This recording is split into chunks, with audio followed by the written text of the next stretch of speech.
ഇതാ ചാവി. എന്നാ ഞങ്ങൾ ഇറങ്ങട്ടെ. ഓ ആയിക്കോട്ടെ. ഈ നാട്ടിലേക്ക് വരുമ്പോ മനസ്സ് നിറയെ സന്തോഷായിരുന്നു. ഇപ്പൊ ഇവിടുന്ന് പോകുമ്പോ എന്റെ നെഞ്ചു നീറുക. എന്റെ മോൾക്ക് വന്ന മഹാഭാഗ്യം ഞാനായിട്ട് തട്ടിത്തെറിപ്പിച്ചല്ലോ എന്നോർക്കുമ്പോ ഇന്നിപ്പോ മഹാറാണിയെ പോലെ കഴിയേണ്ട നീ 100 വട്ടം ശപിച്ചിട്ടുണ്ടാവില്ലേ ഈ അമ്മയെ? ഇല്ല അമ്മേ, അർഹിക്കാത്തത് ആഗ്രഹിക്കരുതെന്ന് കുഞ്ഞുനാളോട്ട് എന്റെ അമ്മയല്ലേ എന്നെ പഠിപ്പിച്ചത്. അമ്മ കേറ്.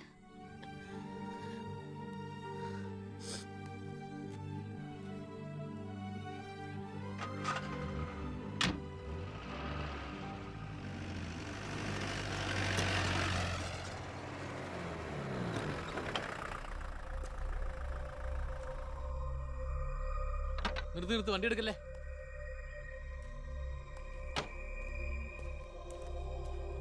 എന്താ പെട്ടെന്ന് ഇങ്ങനെ ഒരു തീരുമാനം? സ്കൂളിൽ ടെമ്പററി പോസ്റ്റ് ആയിരുന്നല്ലോ, അത് കഴിഞ്ഞു. ഇനിയിപ്പോ ആരാള്ള ഇവിടെ? ഞങ്ങൾ പോവാൻ നാട്ടിലേക്ക്. ഞാൻ ആ പഴയ പോസ്റ്റ് പെർമനന്റ് ആക്കി തന്നാലോ? വേണ്ട, എനിക്ക് പേടി എവിടെ ജീവിക്കാൻ. അവിടെ ചെന്ന് 10 കുട്ടികൾക്ക് ട്യൂഷൻ എടുത്തിട്ടാണെങ്കിലും ഞങ്ങൾ ജീവിച്ചോളാം. ഞാൻ അതല്ല ഉദ്ദേശിച്ചേ. അന്ന് ദേവികമ്മ ചോദിച്ച ചോദ്യങ്ങൾക്കൊന്നും എനിക്ക് മറുപടി പറയാൻ കഴിഞ്ഞില്ല. കാരണം പറയത്തക്ക പണിയൊന്നും ഉണ്ടായിരുന്നില്ലല്ലോ. ഇപ്പം എനിക്ക് ചെറിയൊരു ജോലിയുണ്ട്, ഇവിടുത്തെ ഹോം മിനിസ്റ്ററാ. സ്ഥിരം ജോലിയൊന്നല്ലെങ്കിലും 2 വർഷം തികച്ച MLA പെൻഷൻ കിട്ടും. പിന്നെ ഒരു ജോലി തനിക്കും കൂടി ഉണ്ടെങ്കിൽ ഒരു കുടുംബം സുഖമായിട്ട് കഴിഞ്ഞു പോക്കോളും. എന്തൊന്നും മിണ്ടാത്ത രണ്ടുപേരും. മന്ത്രിയായെന്ന് കരുതി എൻ്റെ ഇഷ്ടങ്ങൾക്ക് മാറ്റമൊന്നും സംഭവിച്ചിട്ടില്ല കേട്ടോ. അമ്മേ, ഒരിക്കൽ കൂടി ഞാൻ ചോദിക്കുക, എനിക്ക് കല്യാണം കഴിച്ച് തന്നൂടെ ഇവളെ?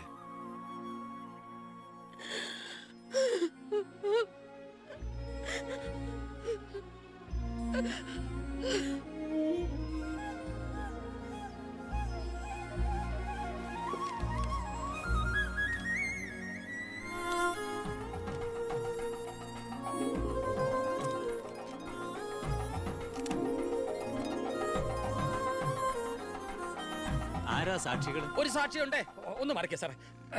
ജോസഫ് വർക്കി, കുണ്ടാലി തെക്കേതിൽ, ചിറ്റാരിക്കര. ഈ ധന്യ മുഹൂർത്തത്തിന് സാക്ഷിയാകാൻ ഒരവസരം എനിക്ക് തരണം. ദാ ഇവിടെ. അങ്ങോട്ട് മാറി നിൽക്കണോ? മാറിയിക്കാൻ പറഞ്ഞപ്പോ ഓക്കെ. തട്ടിപ്പും വെട്ടിപ്പും ഒക്കെ നിർത്തി ഇനിയുള്ള കാലം ഒരു നല്ല മനുഷ്യനായിട്ട് ജീവിക്കണമെന്നാണ് എൻ്റെ ആഗ്രഹം. നല്ലതാ. മന്ത്രിയോടൊപ്പം നടന്നില്ലെങ്കിൽ വീട്ടിലും നാട്ടിലും ഒരു പട്ടിയുടെ വില പോലും എനിക്ക് കിട്ടില്ല. എന്നെ കൈവെടിയരുത്. ഞാനൊന്ന് ആലോചിക്കട്ടെ. എന്താ ഈ പത്രക്കാരും പോലീസുകാരും കാണിക്കുന്നത്? മന്ത്രി വൈഫ് ഒന്ന് പുറത്തേക്ക് ഇറങ്ങിക്കോട്ടെ. ഇന്നത്തെ കൊരകന്റെ പൂമാല കിട്ടിയ പോലെ തിരക്ക് ഉണ്ടാക്കണ എന്താന്നാ ഞാൻ ഉദ്ദേശിച്ചേ.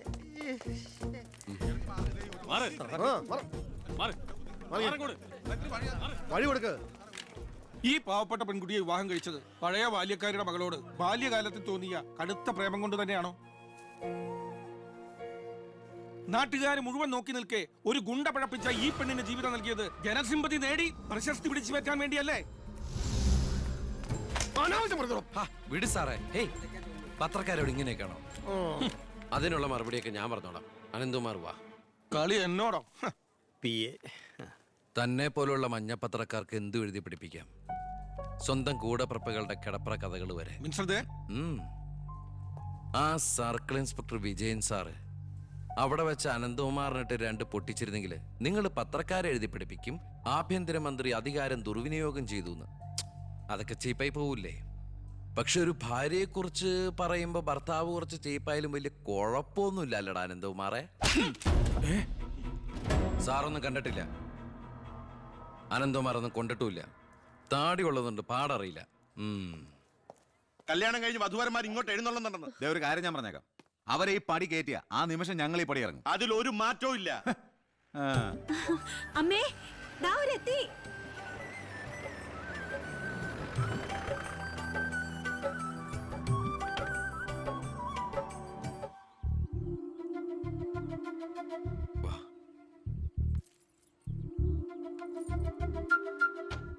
IAS IPS കയറി വന്ന ഈ വീട്ടിലേക്ക് ഇവിടുത്തെ വാലിക്കാരിയുടെ മോളെ കെട്ടിക്കൊണ്ട് കയറി വരാൻ നാണമില്ലേടാ നിനക്ക്?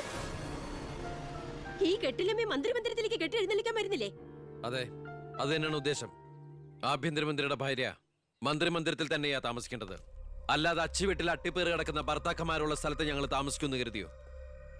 ഇപ്പൊ ഞങ്ങളിവിടെ വന്നത് എന്നെ സ്നേഹിക്കുന്ന എന്റെ അമ്മയുടെ അനുഗ്രഹം വാങ്ങിക്കാനാ. വാ മോളെ, വലതുകാല് വെച്ച് ഐശ്വര്യമായിട്ട് കയറി വാ. ആ പടി ചവിട്ടി പോരുത്.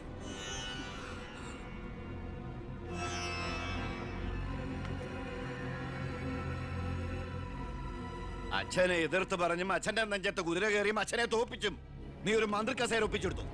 ആ പക മനസ്സിൽ കിടന്ന് നീറുമ്പോഴാ എനിക്ക് കണ്ണെടുത്താ കണ്ടുകൂടാത്ത ഒരുത്തിയുടെ കൈയും പിടിച്ച് നീ കുടുംബത്തിലേക്ക് കയറി വന്നിരിക്കുന്നത്. നീ മന്ത്രിയാണ്, എനിക്ക് പുല്ലാടാ. അച്ഛൻ ചവിട്ടി പുറത്താക്കിന്ന് പത്രക്കാരെ കൊണ്ട് എഴുതിക്കാണ്ട് ഇറങ്ങി പോരാടുന്നു. നിങ്ങൾ എന്തൊക്കെയായി പറയുന്നേ? നീ മിണ്ടി പോരുത്. അമ്മേ, ഇതൊക്കെ പ്രതീക്ഷിച്ചുകൊണ്ട് തന്നെയാ ഞാൻ എവിടെയും കൂട്ടി ഇങ്ങോട്ട് വന്നത്. അമ്മയുടെ നിറഞ്ഞ കണ്ണുകൾ കാണുമ്പോൾ എനിക്കറിയാം എൻ്റെ അമ്മ നിറഞ്ഞ മനസ്സോടെ ഞങ്ങളെ സ്വീകരിച്ചു എന്ന്. അനുഗ്രഹം ഉണ്ടാവണം, അത് മാത്രം മതി.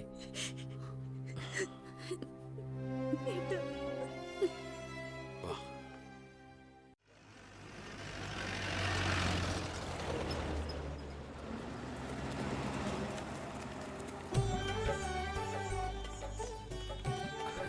ഈ വീട്ടിലെ അച്ഛനും അമ്മയും പി എയും എല്ലാം ഞാനാ. ഐശ്വര്യമായിട്ട് വലത് കാലം വെച്ചകത്ത് കയറിക്കേ. മാറി നിൽക്കണോ? എന്റെ ഈശോയെ, നന്മ വരുത്തണമേ. ഇനിയെങ്കിലും അവരെ അവരുടെ മാത്രം ലോകത്തിലേക്ക് വിട്ടുകൂടെ? മന്ത്രിക്കുമില്ലേ ഫസ്റ്റ് നൈറ്റും റൊമാൻസും ഒക്കെ? പ്ലീസ് എല്ലാവരും ഒന്ന് പുറത്തേക്ക് ഇറങ്ങി പ്ലീസ് പ്ലീസ്. പറയുന്ന കേൾക്കൂ പ്ലീസ്.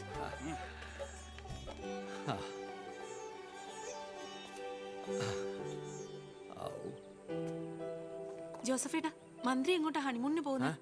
ഹണിമൂൺ?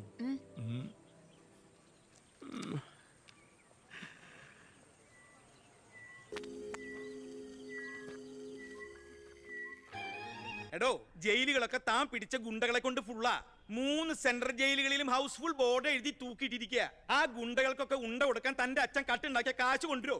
പോലീസ് ഇപ്പൊ അങ്ങോട്ട് ഓടുന്നു ഇങ്ങോട്ട് ഓടുന്നു. ഈ മൂത്രം ഒഴിച്ചിട്ടല്ല ജീപ്പ് ഓടുന്നത്, പെട്രോൾ ഒഴിച്ചിട്ടാ. കേരളം ഭരിക്കുന്ന CM ഇങ്ങനെ ഒരു കോമാളിയാ വരുത്. അതേടാ, ഞാൻ കോമാളിയാ, സർക്കസിലെ കോമാളി. നീയല്ലേ ഇപ്പൊ എന്റെ റിംഗ് മാസ്റ്റർ. നീ ഇങ്ങോട്ട് ചാടാൻ പറഞ്ഞാ ഇങ്ങോട്ട് ചാടും, അങ്ങോട്ട് ചാടാൻ പറഞ്ഞാ അങ്ങോട്ട് ചാടും. ഒരു ദിവസം എല്ലാം കൂടി എന്റെ കയ്യിൽ നിന്ന് പോട്ടോ.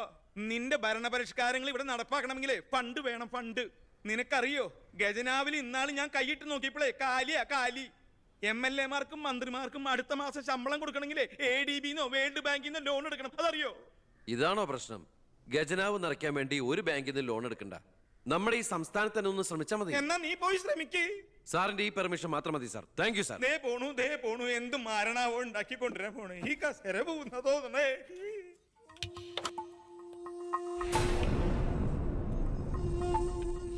15 വർഷങ്ങൾക്ക് മുമ്പ് ഈ മന്ത്രി ദിവാകരന് ഇലക്ഷനിൽ മത്സരിക്കാൻ കെട്ടിവെക്കാനുള്ള പണം പോലും പാർട്ടിക്ക് സംഭാവന ചെയ്യുന്നു. പക്ഷെ ഇന്ന് അയാൾക്ക് കൊട്ടാര സദൃശമായ ബംഗ്ലാവുകളും മെട്രോ നഗരങ്ങളിലെ ഷോപ്പിംഗ് കോംപ്ലക്സുകളും അടക്കം കോടികളുടെ ആസ്തിയുണ്ട്. രാജൻ ജോസഫ് എന്ന പേരുള്ള ഒരാളുടെ പഞ്ചനക്ഷത്ര ഹോട്ടലുകളാണിതെല്ലാം, 9 എണ്ണം. ഇങ്ങനെ ഒരാൾ ഈ ഭൂമി മലയാളത്തിലില്ല എന്നുള്ളതാണ് സത്യം. ബിനാമി പേരിലും മറ്റ് അഡ്രസ്സുകളിലും നമ്മുടെ എക്സ് മിനിസ്റ്ററും മുൻ പാർട്ടി പ്രസിഡന്റും ഒക്കെ ആയിരുന്ന ഗോപാലകൃഷ്ണ പിള്ളയുടെ ഹോട്ടലുകളാണിതെല്ലാം. ഏകദേശം 100 കോടിയോളം ആസ്തി വരുന്ന ഈ വസ്തുക്കൾക്ക് ആളോ അവകാശങ്ങളോ ഇല്ലാത്തതിനാൽ നമുക്കിത് ഗവൺമെന്റിലേക്ക് കണ്ടുകെട്ടാം. ഒന്ന് നിർത്തണം. ലൈറ്റ് ഓൺ ചെയ്യ്. താൻ എന്തിനുള്ള പുറപ്പാടാ? സാർ, ഇതുപോലെ 100ഓളം പേരുടെ ബിനാമി ഇടപാടുകളും വൻ അഴിമതി കേസുകളും ഇവർ കണ്ടെത്തിയിട്ടുണ്ട്. അതിൽ 25ഓളം പേർ രാഷ്ട്രീയ പ്രമുഖരാണ്. മാധവൻ നമ്പ്യാർ മുതൽ എന്റെ അച്ഛന് പങ്കാളിത്തമുള്ള ചെറാക്കുളം ഫൈനാൻസേഴ്സിന്റെ ഉടമ പവിത്രം വരെയുണ്ട് സാർ ലിസ്റ്റിൽ. ഏകദേശം 1500 കോടിയിലേറെ നമുക്ക് ഖജനാവിൽ നിറക്കാൻ കഴിയും. അത്തരം പറയലടോ ആഭ്യന്തര മന്ത്രി. ഇവരെ ഒന്നും നമുക്ക് തൊടാൻ പറ്റില്ല. മന്ത്രിസഭ നിലനിർത്താനും MLA മാരെ ചാക്കിട്ട് പിടിക്കാനും തെരഞ്ഞെടുപ്പിന് കോടികൾ വാരി വിതറാൻ കഴിവുള്ള പൊളിറ്റിക്കൽ കിങ് മേക്കേഴ്സ് ആണ് ഇവരൊക്കെ. എന്തായാലും ഇവർക്കെതിരെ ആഞ്ഞടിക്കാൻ തന്നെയാണ് എന്റെ തീരുമാനം. ആഞ്ഞടിക്കാൻ നീ ആരാ? കൊടുങ്കാറ്റോ അതോ കത്രീനയാ? സാർ, ഞാൻ പറയുന്നത് എന്താന്ന് വെച്ചാല്, നീ എന്ത് പറഞ്ഞാലും അത് നടക്കില്ല. കോടതിയും നിയമവും മന്ത്രിസഭയും ഒക്കെ വിലക്ക് വാങ്ങാൻ ആസ്തിയുള്ളവരായിട്ട് ഒരു ഏറ്റുമുട്ടൽ ഞാൻ സമ്മതിക്കില്ല. വേണ്ട. സാറിനൊരു കാര്യം അറിയോ? നമ്മുടെ കേരളം ഭരിക്കുന്ന മുഖ്യമന്ത്രിക്ക് എത്ര കോടികളുടെ ആസ്തിയുണ്ടെന്ന്? തമിഴ്നാട്ടിലും കർണാടകത്തിലും ഒക്കെ ആയിട്ട് എത്ര ഏക്കർ ഭൂസ്വത്തുണ്ടെന്ന്? ഒരു ദരിദ്ര കുടുംബത്തിൽ ജനിച്ച് ഇപ്പൊ കോടീശ്വരനായി ജീവിക്കുന്ന ആ മുഖ്യന്റെ കഥ ഞാനൊന്ന് വിവരിക്കാം sir. Lights of. Light on. എന്ത് സാറിന് കാണണ്ടേ? നിർത്തടോ. കേരളം ഭരിക്കുന്ന ആ മുഖ്യമന്ത്രി ഞാനല്ലേ. ഞാനിപ്പോ എന്താ ചെയ്യണ്ടേ? അയ്യർ സാറേ, സാർ, അതുകൊണ്ട് കൊണ്ടുപോവാ. ദേവരന് അടുത്ത മാരണം. വിദേശ നിക്ഷേപങ്ങൾ വ്യവസായവൽക്കരണത്തിന് എങ്ങനെ പ്രയോജനപ്പെടുത്താമെന്ന് എന്റെ ചർച്ചയ്ക്കായി മലയാളി സംഘടനകളുടെ പ്രത്യക്ഷണം സ്വീകരിച്ച സാറും സാറിന്റെ പിയും അമേരിക്കയിലേക്ക് പറക്കുന്നു. നിങ്ങൾക്ക് രണ്ടുപേർക്കുള്ള വിസയും ടിക്കറ്റ്.